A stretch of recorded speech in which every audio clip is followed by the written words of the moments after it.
So if you're trying to get rich from poker, there are a handful of routes you can take, but specifically, I'm going to outline especially the route that most of you are trying to take, which is actually be good poker and actually beat your opponents. And there's a lot of content creators out there that say, oh, watch this, you'll crush, blah, blah, blah. Well, my track record speaks for itself. I don't have to say you're crushed if you do this or that, because I've won tens of millions in online poker in every single game and succeeded at pretty much everything when it comes to actual poker play. But I'd like to outline a couple different possible routes. I'd like to outline the 4 different ways of doing this. The first one is basically live poker, but it's not tournaments in the beginning, really. You can play those on the side, but it can't really be your only way of making money in the beginning. We'll get to why in a little bit. And it's basically the same logic as online. Online being the next one, that's the route I personally took, and that's the route I would actually advise for most of you. The third one would be the content creator route, which goes hand in hand a bit with the live poker route. So the content creator route is not really proven.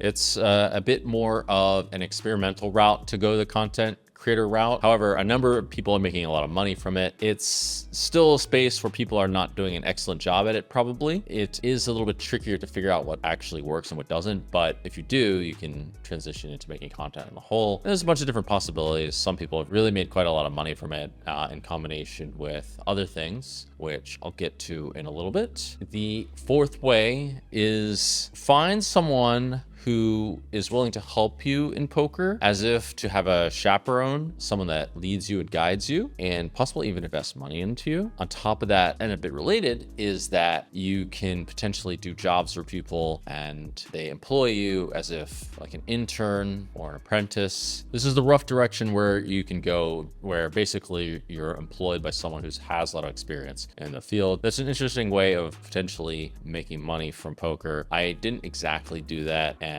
I do think that these days that would be a pretty good idea of things to do. This is one of the reasons why I actually wrote a list of jobs for poker, to think a little outside of the box and see other possible ways to make money that would complement your success and learning in poker, such as giving the hands for some high stakes poker player on stream and getting paid for that, or finding games for them to find, maybe even watching them, asking them questions. This could really expedite your growth if you get inside the mind of someone who's better than you. Also, to preface for all of these, it would be really helpful if your expenses are low, you get as limited responsibilities as possible, you're as focused as possible, you're actively learning and thinking about how your perspectives can be improved upon. The word for that, especially when you're trying to solve problems, is actually problematizing, where we think about what our problem actually is instead of how to solve it, and we think about, okay, what is the actual problem? An example would be, supposing that you played 9-10 offsuit from the cutoff and you flopped top pair on 10-5-6, you bet and they check raise you and you called and the turn was a queen. They bet again, full pot or an amount like that. You call, the river was an ace, and they bet again. Instead of thinking so much about whether you played the hand correctly or not, whether you call or fold, that's a different question. There's not so much EV in that. It would be more helpful to think about what your pre-flop strategy is that would get you in a lot more dicey situations. An example of problematizing would be, what are all the decision points you could have made to change this hand so that your liability is much more negated, such as pre-flop? Could you have folded pre-flop? The answer is obviously yes. What about on the flop? Do you have to bet the flop? Maybe checking happens to be the better play. And so when you start to ask these kinds of questions, this really helps to expedite your poker growth, instead of sitting there thinking, oh, this is the spot I got into on the river where I'm facing the river bet. Now what the fuck do I do? Jungle man, what do I do in this spot?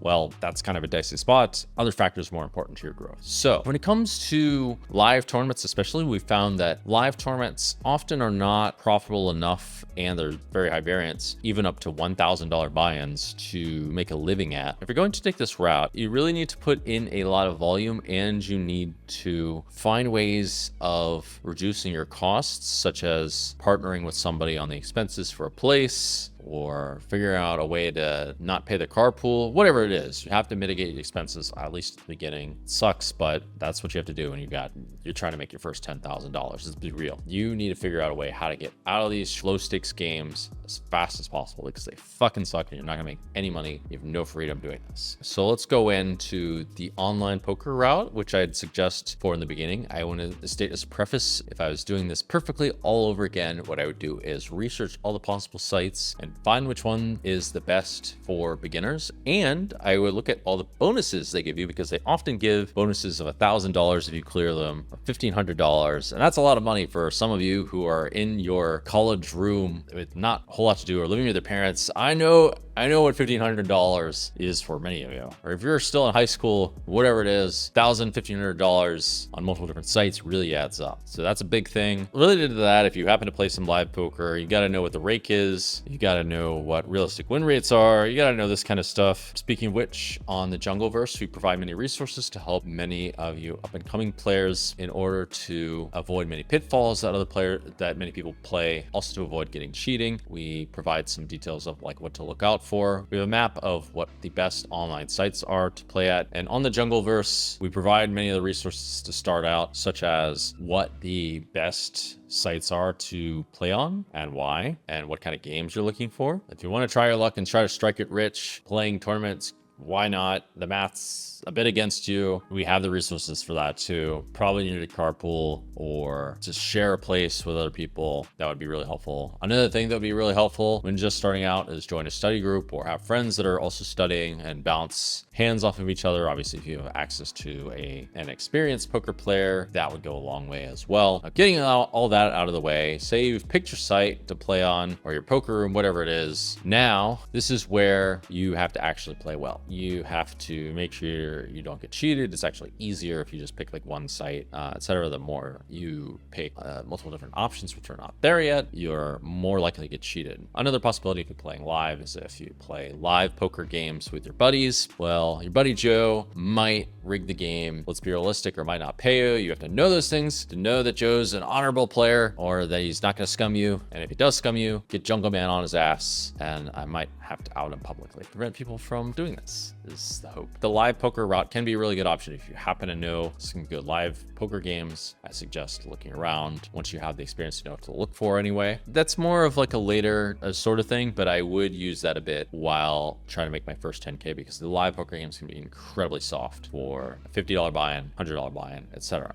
All right, so in case you guys don't know, I played the absolute highest stakes in the world in existence at all. Basically, I've beaten every single kind of game: six max, no limit hold'em, mixed games, PLO, sit and goes, tournaments, you name it, I've beaten it all. I've been the biggest online winner for 2 years, beaten the absolute best in the world at the game and all kinds of different games, created software for the games to solve it or facilitated the creation of software. I'm the biggest foreign winner in Asia in the cash games. I may even be the biggest online winner ever. Matter of fact, secretly, it's possible. One top three almost for sure, with 11 million winnings on high stakes database. For those of you guys who don't know, on top of my many other accolades on Hendon Mob and you name it. Yeah, I'm pretty good at poker, they say. So now I'm here to help you beat the games as well. It's not as easy as it used to be, but there's still lots of money to be made based on the various different kinds of research that I've done. And I want you to succeed, as a matter of fact, if you're willing to put in the effort and make it happen. All right, so the first 10K, we're gonna have to play the very smallest stakes in the beginning. That's the first part. Another thing is, even at the smallest stakes, I'm talking $10 buy-ins, guys, online. This is partly why I like online. Another good factor is very analyzable and you can prove much faster. Playing live, this is gonna be $1, $2. Problem with that is, if it's a live game that's not a casino, it might be smaller than $1, $2, but rarely. It's gonna be incredibly soft if it is. So that might be an option if you can play with good volume, which is a big issue. You could play with $1, $2. It's raked all to hell. It has to be very soft for you to make real money. You could do that. You're gonna have to grind a lot. You're gonna be in the casino a lot. I'm not a huge fan of being in the casino a lot, and your hourly is gonna go up higher faster if you play online, if you have the skill set and put in the right kinds of work to do it. So that's why I'd pick online. But yeah, you can do the live thing. That's the thing. And another rule is I would be sort of close to Kelly Criterion, which is, I believe, about 10 buy-ins. I would be using 20 buy-ins to move up. If I had $4,000, I'd be playing 1-2. So what this means is for 10 NL, especially for the very lowest stakes, because we just have to move up the stakes and get away from the rake, we have to start making real money relatively soon. Competition's still quite soft at these stakes. If I had $200, I'd play 10 NL. If I had $400, I'd be playing 20 NL, if that's possible, or $500, I'd be playing 25 NL, or PLO. PLO is also an option, I think. a side note, I would either start with no limit hold'em or PLO. I would not start with anything else. Just to keep things simple, the short answer is nothing else is profitable enough and has the right amount of volume enough. Okay, going into the stakes, if I had $500, I'd be playing 25 NL. If I had $2,000, I'd be playing $50, 50 cent $1, 100 NL. I'd be playing 1-2. If I had $4,000 and around 1-2, 2-4, that's when I'd start adding more buy-ins, maybe 30 buy-ins. You could wait till you have 30 buy-ins till you play 1-2, not for 51, for fuck's sake. Like, you'll just torture yourself battling at all lower stakes if you're doing this. Playing 2-4, that's probably where I would be a bit more on the conservative side and have 30 buy-ins. It can be okay to play sit and goes, and there's a fair bit of money there, but playing purely MTTs, especially from grinding $0 up to 10K plus, is not a great way of making a lot of money because there's loads of variance. It's hard to figure out really what your edge is. Yeah, it's just too inconsistent, and edges aren't as big as you think. In sit and goes, there are plenty of big edges. It's much more clear to identify the fish. There's a lot of things that are going way in your favor, and it is kind of the foray into playing MTTs. You can play MTTs, but just don't have it as your core way of doing things when just starting poker. For getting to 10K, looks like Unibet is one of the best options. Winamax is another good option. We've got the sheet of the best options for you in the Jungleverse, just $20 a month. It's meant to be cheap so that many people can benefit from it. Also, it helps to have a friend who's on your side or a group of friends who are committed to your success. Click here to subscribe. Possibly also WPT Poker may be good for you. Phenom Poker is meant to be good. I'm personally sponsored by AA Poker. They should be very good. They don't even charge rake. It's just a little unconventional to play on there, or it's not as well known, but all these sites should be great options for you to make some money. By then, you're about to make real money. You're about to make your first $10,000. So we're moving on. All right, guys. So we're sticking to one site or one general game. You can vary between the sites a little bit if you're trying to get the bonuses, but other than that, it's fairly stupid unless there's just superfish sometimes. Play live occasionally if there's superfish or something's really solid. If we're really serious, we're either playing no limit or PLO, and we're really trying to learn this one game up to pretty high level of competency. Let's get into what we actually need to do to become good. First of all, tight aggressive strategy. That's gonna be a lot easier to pull off than loose aggressive strategy. I'd be very strictly following the ranges from GTO Wizard, which is one of my affiliates, for good reason, because GTO Wizard is very useful in figuring out what to play. And you can get the ranges from them in most ring formats, which pretty much all sites support. Definitely need to figure out how to use Solver. You can use GTO Wizard, you can use Octopi. I mean, you could probably use any of the solvers really, but those are two of the bigger ones. I do suggest starting with fewer tables until you get to unconscious competence. Yes, this is roughly where you get to unconscious competence as far as being good enough at poker to win. It's not where you get to very good category yet, but if you're making 10K from online poker, you're doing a lot of things right. So a few tables at first, and then you can add more and more tables once you have a solid win rate of like at least 3 big blinds per 100 or so, I'd say. After your pre-flop is halfway decent or pretty decent, which can't be that hard, which if you're good at memorizing basic patterns and some facts and just doing what it says to do, can't be really that hard, can it? You need a little bit of discipline. You're going to have to master the fundamentals now, which means you're going to have to know how to play a bit of post-flop. The fundamentals for post-flop can be fairly simple if you know what to look for and know how to think about the games. And with decent fundamentals, you should be able to win. Just basically, it boils down to having some simple bluffs in a handful of spots, bluffing people off bad hands, valuing each kind of hand correctly, like top pair, top kicker, going for 3 streets usually. Aces, mostly fast playing, pre-flop and betting 3 streets. Not folding hands are very strong, such as 2 pair better in most situations. Things like this. Having like a few check raise bluffs that can improve to really big hands later, semi bluffs, bluffing a bit in some of the spots. That's about all you really need if we're honest to beat these lower stakes, and then you can experiment a bit. But yeah, if you're just bluffing people off bad hands and playing reasonably good hands for what they're worth, just get the basics right. Good second pairs worth 2 streets a decent percentage of the time. When you have a range advantage, when do they have shit that they can be bluffed off of? How much your top pair, top kickers are worth? Not value cutting yourselves on the flushes. Don't overplay your hands on the flushes. Things like that. If you have all that stuff, you're gonna win. And you need to put in the volume. Make sure you're not getting raked too much. And if you have good table selection, that's another thing. You need to pick the right kinds of tables to play. Don't let your ego play against the toughest players all the time. Make sure you're making money as well. You have to balance between practicality and trying to improve so that you're doing a bit of both. Inevitably, you're going to have to improve at some point anyway, so it's kind of okay, just as long as you're making some kind of money. Another thing that could be a challenge for some of you is tilting, and there's a few different ways of doing that, of dealing with that. Tilting is a bit of a challenge. The more you play, the less each hand will generally be affecting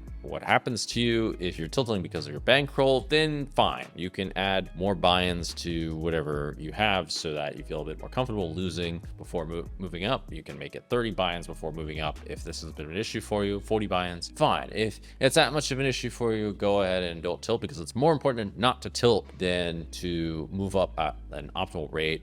You could theoretically move up at Kelly criteria on these stakes because there's enough liquidity, but almost no one can handle that. That's where we get into machine territory. If you're a Terminator, then move up at Kelly criterion. For the rest of us, mere mortals or mere people, I don't suggest that. Even myself, I did not move up at Kelly criterion. Let's be real. Don't lose control and play like a madman. That's going to cost you massively. We really have to avoid not tilting. There's a few other strategies to not tilt, such as meditation, priming before you play, set an intention to do or not do something over a current period of time. It's basically just setting intention. For me, it was often like, don't bluff certain opponents. It could have been, don't hero call certain opponents that you know aren't bluffing enough. That was what I personally did. For you, it could be not tilting. If you're really having issues with this, I would advise meditation. I didn't personally do that too much, but that can work quite well. Breath work also should theoretically work well because it lowers your stress levels when you're going through these sorts of things. We could try this stoic approach, which is similar to a meditation, which allows you to think of the bad things that can happen beforehand so that you are desensitized to them before they happen. That should work reasonably well, except for the fact that it's very hard to predict all the different situations that can happen to you because there's loads of randomness. You could even take a break if you're losing quite a lot. This works incredibly well for live poker. If you just sit out for a round, that's totally fine. The last thing is to put some of your eggs, but not too many of your eggs, in another basket, because actually you do in fact want to feel a bit of stress. Hear me out on this. If your goal is to succeed and to get this money and get that financial freedom, you want to be really intent on making that happen. You want to be kind of all in on it. Now, this is going to be a bit stressful, but ideally you want to have eggs in some other kind of basket, whether it's your social life or maybe you're in college and that may work out too, some kind of backup plan, or you just have something else going in your life, some passion that isn't so dependent on poker and investment strategies. You don't want to have your emotional investment correlated all to poker, or you're gonna experience quite some stressful swings, as I did. So what you want is emotional diversification. I'm coining that term. I don't know if anyone else said it, but that's the theme for that. If your tilt is reasonably under control, and if you have got the fundamentals right, you just grind it until you get to 10K or get to 1-2 or 2-4, you're gonna make money. That's the bottom line. And if you grind those deposit bonuses, they'll add up. I'm sure there's 10K of deposit bonuses somewhere. So all you have to do is break even and get those deposit bonuses. You're good. You could be the deposit bonus pro. This should take 6 to 15 months on a bit of the conservative side. If you have a bit of talent, if you're not so talented, it may take longer, but don't feel bad if it takes longer. It takes longer for a lot of people. I myself took 9 months to get $0. I happened to win a tournament, made a lot of mistakes in the beginning. Doug Polk took even longer than that, and he's a wild success these days. There's lots of people that had all kinds of hiccups, but then persevered and still made it happen. So let's move on to the $100,000. Biggest factor to success in 100K is finding soft options. If you find a soft game on some site, even if it's PLO, if you play No Limit or not your game, you should figure out a way to grind that game until there's almost no value in it. The edge from technical skill is going to diminish a fair bit here, because this is where players get quite competitive and know what they're doing and do some quite smart things. They're well studied. This basically, if you want to beat the best players, you really need to start knowing your stuff, studying GTO Wizard or other solvers quite a bit. Basically, a few key things. You really need to know what your range versus their range looks like on many different boards and what the rough strategy looks like. You need to be game selecting pretty well for talking money. You need to be not battling the best in the world all the time. Let's be clear to show Isildur, by the way. Isildur was like the poster boy for battling the best in the world and thinking he could take on anything and having zero discipline. We want to be opposite to Isildur in this way. We want to have his talent, but have more discipline and more smart decisions. Can't control the talent, but we can control the smart decisions. And what the fuck does talent mean anyway? Another thing I'd be doing is learning PLO. I'd be going to the live scenes and seeing if there's a good option there without traveling too much, or maybe even traveling to a series such as World Series of Poker is an obvious one. Grinding my face off once I get there. This is where I'd be starting to take some shots. It makes some sense to take some shots where you got the 5-figure bankroll. Now you're gonna play a little higher if there's VIP and sell a little action. Try to get max value for reaction by getting a share from somebody who's honorable that plays decent. It's another thing. I'm not 100% sure how much value there is in heads up, but I would try playing heads up even when trying to get to 10k. See if people are really bad at heads up. Getting to 100k, I would just want to see where there's extra kinds of value and making sure that I'm pursuing those sorts when it makes sense and it's just very soft, and loosening up the game selection of when people are clearly playing horrible and we're clearly playing better than them, but where we know that players are quite competent, to not really push the line too hard against them unless we're willing to gamble and the stakes aren't ultra high. We're trying to improve. Going to tournament series like in London, Barcelona, these kinds of big places, World Series of Poker, we have outlines for what those look like also on the Jungleverse, of course, or going to Asia, Macau, maybe Taiwan's getting really good lately. Other places where you can put in a lot of volume and take some shots and play some tournaments, and just keep doing that for a while and you'll pretty much get there to your first 100k. You want to get to 1020 at least for the first 100k. This is where we need to add more buy-ins to what you're playing for sure. I would say on the conservative side 40. If you have more than 40, it's time to move up. Unless you're playing 25-50, that's where we're playing for real world money, and we really need to be excellent in finding these odd exploits. 100k, this is also where you can play a bit more MTTs. You do need to study to make sure you're doing those pretty well, because you can punt a bit of them. I still would not advise making all your money from MTTs because they're still very swingy. Again, you don't really know what the edges are. They're probably not as good as what you think. Almost everyone always overestimates their edge on MTTs. Everyone's a great player. Everyone sells at 1.2 markup or whatever the fuck it is. Don't fall into that trap. This is also where you can start doing things like buying action, but I would still err on the conservative side because everyone always overestimates themselves. Let's just remember that. That's a golden rule of poker. Everyone always underestimates themselves. Speaking of which, if you're playing poker tables, if you watched one of my other videos, you should be thinking very consciously, where is your edge coming from? This is where learning no limit to also PLO. To get to first 100k is going to be 1020 or live poker of 25-50. To make the gap between 1020 and 25-50 is quite difficult, or to 50-100. This is about where some of the toughest players in the world often play, by the way. You just need to be quite competent overall in the various different aspects that are more or less laid out for you. You don't need a load of creativity. You just need to check a number of options. That's going to be the biggest factor to your success, and just finding where those options are. I've heard Chicago is also really good.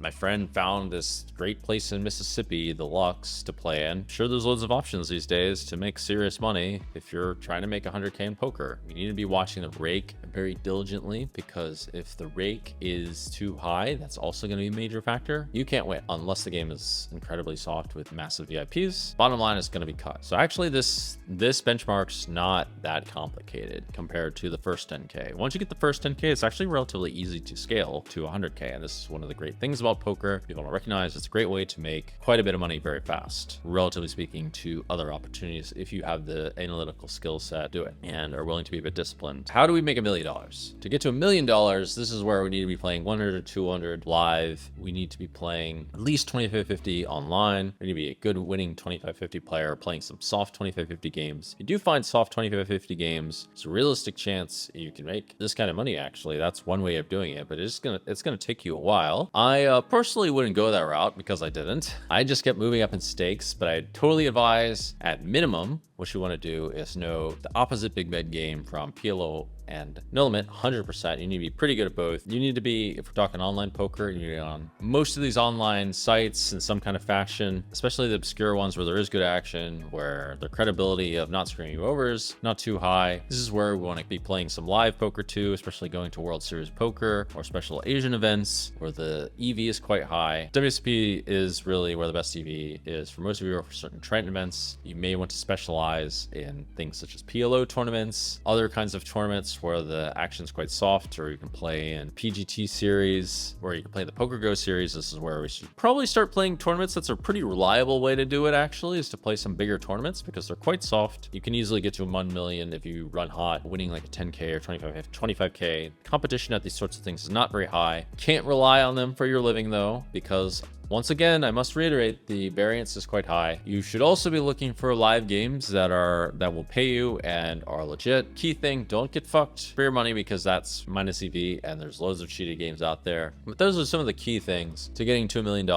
Aside from just grind, you're gonna need to put in shitloads of hours to get there reliably. Let's say 60 plus to 80 or so a week if you're really serious. In this case, you may be interesting enough to do the content route, but you really need to know what you're doing for the content route. One of the possible routes for making $1 million is to be really fucking good and be like a world beater and just battle everyone who's got various different kinds of leaks, and be very analytical about what people are doing badly. You're gonna have to be very analytical to do this reliably. You need to, again, be really studying the shit out of GTO Wizard. If we're really honest, not these stakes of the games. You can potentially also learn mixed games, which is another thing I did, which is one of the reasons why I became one of the biggest winners online multiple years, because I learned mix and crushed those in addition to what I had done. Until people stop playing heads up against me, that's a possibility. When we're using different kinds of games, we need to think about different ways of analyzing them. This can be using multiple different kinds of software. One for pre-flop, we should know about Vision at this point for PLO. It's very good software. We might want to start using Munker Solver to use some multi-way stuff. We might want to start learning mixed games, as I mentioned, figuring out various ways to learn assets for those games. Or you may want to do things to start solving MTTs with definition. Have a good private coach that is really, really good at MTTs that many people are lining up to use. GTO Lab has a lot of resources for MTTs. GTO Wizard does too, where we may want to be traveling to Asia, especially going really out of the way to start making the money. This is what I personally did. Macau was really good. It is still pretty good for making this kind of money, to my understanding, but you need to be grinding your face off. It's not the most pleasant place to play, but it depends how much you care about the money. Back in the day, I battled with the Soldat, who's limitless, a very fierce competitor. Around here, you can certainly flirt with the idea of buying action. There's definitely a learning curve for this. I don't necessarily suggest staking at this level yet. There's lots of ways that this can go wrong, unless it's for very clear plus EV spots, such as the main event, which you may be able to do a small stake for, or for $1,000 buy-ins for someone who really has the capacity to win and isn't broke because they suck at poker. This is about where you can flirt with these sorts of possibilities. It's really easy to fuck them up though, because if you're winning at this stage, there's a good chance you're better than other players. This is where you can also sell your own shares, and you can sell them at markup. You can do things like that. Basically, you need to be pushing your edge in as many ways as possible, and you need to be possibly creating software at this point for specialized games. You need to be solving for specialized games, such as possibly No Limit Sit and Goes, where there is a pocket of people that just aren't playing very well. This is one of the ways I made a few 100K. We want to be unleashing our animal side. If we smell an edge, we're going after the people for all they got, and it doesn't matter what game it is. If we find the edge, we need to be pressing it hard, and we need to be putting 80 hours in a week, ideally 60, 80 hours a week, if we're really serious about getting that $1 million. How long it would take? Putting in this kind of volume, it's going to take probably not super long, I guess. If you've got talent, probably 3 years, I suppose. It's going to be a bit optimistic, I think. 4 or 5 years probably would be for the people with quite a bit of talent and are putting quite a lot of volume. Maybe less. We want to make sure we're not eating up by rake. I can't stress that enough. I make this mistake myself. This is where we X out a rake. X for rakes. We don't need more rakes, we need more cakes. More cakes, less rakes. The biggest factor for all this, guys, is looking and finding out where the money is and applying yourself, perseverance, all that good stuff. Drop a comment if you want me to break down a specific part of this journey, or if you want a deep dive on making poker a full-time income. Let me know what you guys think in the comments below. Also, click on the Jungleverse to subscribe so you get access to some of the top level strategy that we go over, and a community that's to help you succeed and more. And best of luck at the tables.